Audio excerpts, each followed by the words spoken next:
Hi, I want to spend a little time with you today talking about how to calculate and measure transfer efficiency.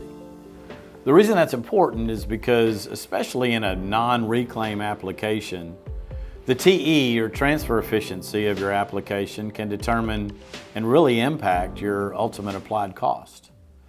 The transfer efficiency is how much of the product that exits the gun is applied to the finished product. There are many different areas that can impact transfer efficiency. The product formulation itself, the applicating device, the airflow in the area, the product geometry, the configuration of that product, and maybe the intricacies of that particular product. There's a number of variables, but I'm going to show you the way to measure one product compared to another product in terms of transfer efficiency. How much TE can I get out of product A compared to product B? And we're going to do that in our lab here at the VitraCoat Innovation Research Center.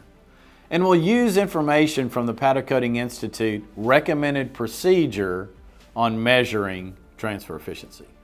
So let's go to the lab.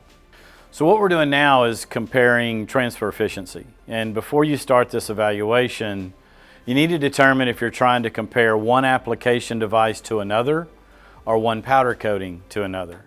In this particular case, we're setting a baseline for a powder coating. So we've selected a yellow polyester system.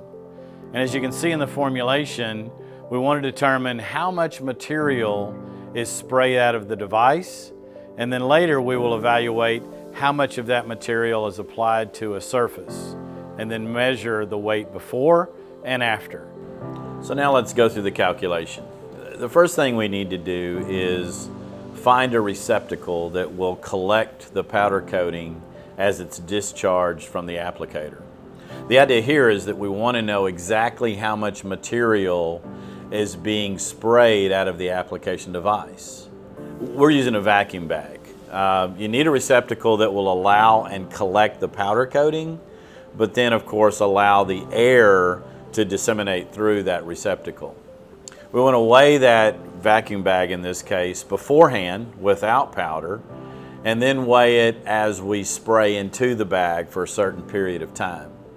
Here we're using 30 seconds. So we sprayed into the receptacle for 30 seconds, and so now we know the output of the gun in amount of powder per minute. We double that number. Now what we want to do is we need to spray it onto a part. And in every case, we're recording the application settings, the spray, the amount of pressure, even the airflow of the booth is an important variable to collect. As you can see, we've sprayed, in this particular case, a panel, and so we're weighing the panel beforehand, before we put powder coating on it, and we're weighing it after, so we know exactly how much powder has been deposited onto the panel. We also know that we sprayed for a 10-second interval, meaning that that's how much time we sprayed onto the part, so we're able to calculate the exact amount of powder that's exited the gun. We know the exact amount of powder exited the gun, we know how much material has been collected onto the panel, then we know our transfer efficiency.